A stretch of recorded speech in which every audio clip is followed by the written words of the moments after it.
Hi friends, എല്ലാവർക്കും എൻ്റെ ചാനലിലേക്ക് സ്വാഗതം. എന്നാൽ എനിക്ക് കുറച്ച് നെയ്മത്തി ഇട്ടിട്ടുണ്ട്, അതൊന്ന് മുളകിട്ട് വെക്കാനാണ് ഉദ്ദേശിച്ചേക്കുന്നത്. എൻ്റേതായിട്ടുള്ള റെസിപ്പിയാണ് ചേർത്തേക്കുന്നത്. അപ്പോൾ അത് നിങ്ങളെയും കൂടെ ഒന്ന് പരിചയപ്പെടുത്തുകയാണ്. അതിനുവേണ്ടി തന്നെ മീനെല്ലാം ക്ലീനാക്കി എടുത്തിട്ടുണ്ട്. അത് നമുക്കിതൊന്ന് വരയണം. വരഞ്ഞു കഴിഞ്ഞാൽ നമ്മുടെ മുളകൊക്കെ അതിൻ്റെ ഉള്ളിലോട്ട് പിടിക്കും. അപ്പം 1-2 വര ഇടാം നമുക്ക്. ഒരുപാട് വരയ്ക്കണ്ട, ഉള്ളിൽ കയറ്റിയും വേണ്ട. നമ്മൾ വറുക്കാൻ എടുക്കുന്ന പോലെ ആവണ്ട. ഞാനൊന്ന് മരുന്ന് കഴിഞ്ഞാൽ ഇതിൻ്റെ ഗ്രേവിയൊക്കെ ഇതിലോട്ട് പിടിക്കും. ഓക്കെ, ഞങ്ങളെല്ലാം മരുന്നെടുത്തിട്ടുണ്ട്. ഇനി നമുക്കിതിന് വേണ്ടുന്ന ചേരുവകൾ എന്തൊക്കെയാണെന്ന് നോക്കാം. ഞാനൊരു തക്കാളി എടുത്തിട്ടുണ്ട്, കുറച്ച് പച്ചമുളക്, വടക്കംപുളി, ചെറിയ ഉള്ളി, കരിവേപ്പില, ഇഞ്ചി, വെളുത്തുള്ളി, ഇത്രയും സാധനം നമ്മൾ എടുത്തിട്ടുണ്ട്. ഇനി നന്നായിട്ടൊന്ന് വഴറ്റിയെടുക്കാം. ഇതിൽ നമ്മൾ ഒരുപാട് വെള്ളം ചേർത്തെടുക്കുന്നില്ല. അപ്പോൾ നമ്മൾ കുറച്ച് വെളിച്ചെണ്ണ കൂടുതലായിട്ട് ഒഴിക്കുകയാണ്, ഇതൊന്ന് വരണ്ട് കിട്ടാനായിട്ട്.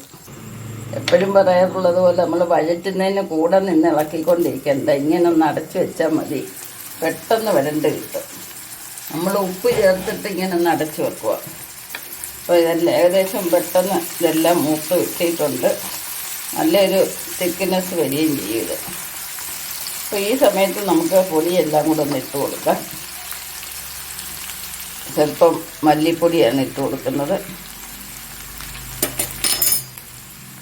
ഉലുവാപ്പൊടി, കുരുമുളക് പൊടി, പിന്നെ ആവശ്യത്തിന് മുളകൊക്കെ നിങ്ങളുടെ ഇഷ്ടം എത്രയാണെന്ന് വെച്ചാൽ അതുപോലെ ഇടാം. ഞാനിവിടെ പൊതുവേ മുളക് കുറച്ചാണ് ഇടുന്നത്. അപ്പോൾ ഇതെല്ലാം കൂടെ ഒന്നുകൂടെ ഒന്ന് വഴറ്റിയെടുക്കാം. എൻ്റേതായിട്ടുള്ളൊരു സ്പെഷ്യലാണ്. ഞാൻ കുറച്ച് മാങ്ങയോട് ഇട്ട് കൊടുക്കുകയാണ്. അപ്പോൾ പുളിക്ക് ആവശ്യത്തിന് ഞാൻ വടക്കംപുളി ഇട്ടിട്ടുണ്ട്. പിന്നെ ഒരു ടേസ്റ്റിന് വേണ്ടിയാണ് മാങ്ങ ഇടുന്നത്. ഇതെല്ലാം കൂടെ ഒന്നുകൂടെ വഴറ്റിയെടുക്കാം. ചെറിയ തീയിൽ തന്നെ വേണം നമ്മൾ വഴറ്റിയെടുക്കാൻ. ഒരു 2 മിനിറ്റായി. നമുക്കൊന്ന് നോക്കാം മൂടി തുറന്നിട്ട്. പൊടിവക എല്ലാം നല്ല പച്ചമണം മാറിയിട്ടുണ്ട്, കണ്ടില്ലേ?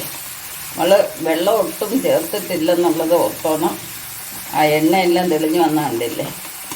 അപ്പോൾ ഇതിൻ്റെ കൂടെ തന്നെ നമ്മൾ ആവിയുടെ വെള്ളമാണ് വരുന്നത്. പ്രത്യേകിച്ച് വെള്ളം ഒഴിക്കേണ്ട, നല്ല തിക്ക് ഗ്രേവി കിട്ടും. അപ്പോൾ ഇപ്പം തന്നെ കണ്ടില്ലേ, ഗ്രേവിക്ക് നല്ല കൊഴുപ്പ്. ആ മാങ്ങയെല്ലാം നല്ലപോലെ വെന്തുടഞ്ഞു.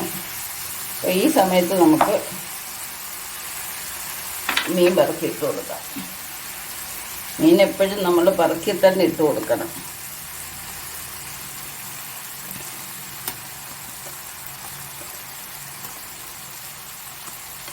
വരഞ്ഞിരിക്കുന്നതുകൊണ്ട് നമുക്കിതിൽ പൊതിഞ്ഞ് വേണം ഇരിക്കാൻ മീൻ.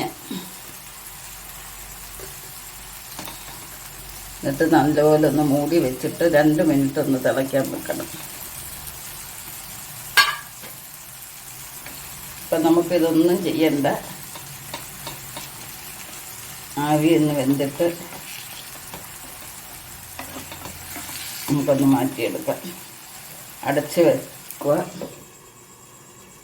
ഈ സമയത്ത് നമ്മൾ ഉപ്പ് നോക്കണം, ഗ്രേവിയുടെ ഉപ്പ് നോക്കണം. നോക്കി പോരാന്നുണ്ടെങ്കിൽ ഇപ്പം തന്നെ ഒഴിക്കണം. ഒരു 2 മിനിറ്റ് കഴിഞ്ഞ് നമുക്ക് എന്തായാലും നോക്കാം. നല്ല തിള വരുന്ന എന്തില്ലേ, നമുക്ക് അടുപ്പൊന്ന് മാറ്റി നോക്കാം. ഇപ്പം 2 മിനിറ്റ് കഴിഞ്ഞു. നമ്മൾ വെള്ളം ഒട്ടും ചേർത്തിട്ടില്ല.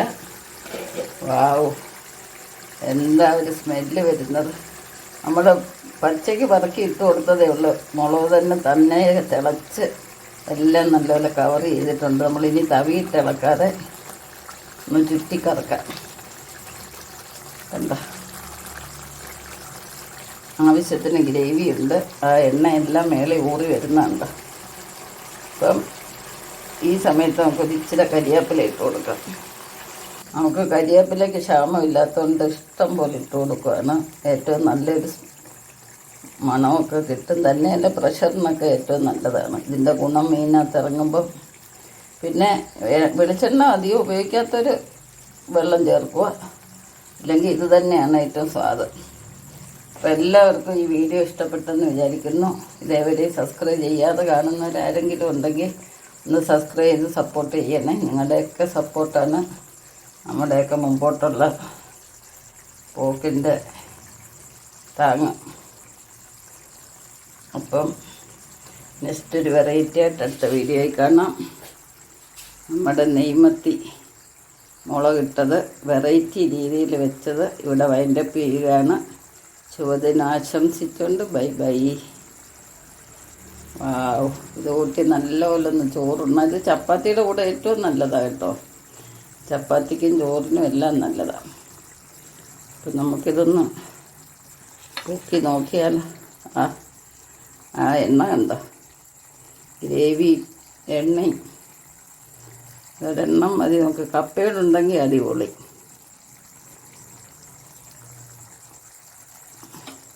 അപ്പോൾ ബൈ ബൈ.